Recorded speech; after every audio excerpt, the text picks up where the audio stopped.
But there was one particular song that I wrote some melodies and lyrics for that had really helped to solidify to me that I was not only a lyric and melody writer, but that I can compose and produce, putting things together. So as a true full songwriter, there was a moment where I wrote this song. It was called FAF.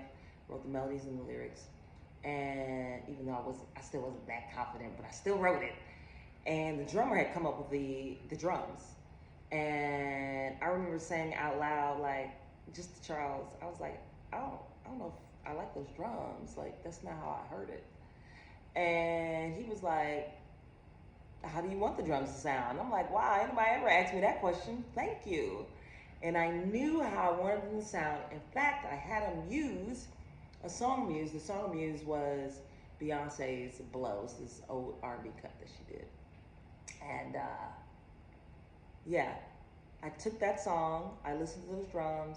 I didn't copy them exactly, but I wanted that same feel, right? That same style.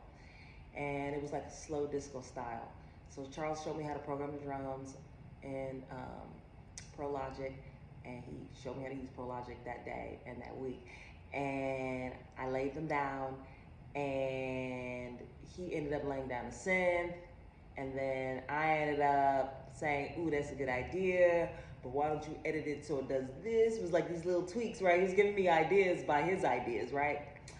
And we just kept going back and forth, back and forth. And I think over the next couple of days, we wrote a full song. And I thought, wow, I just wrote a whole ass song.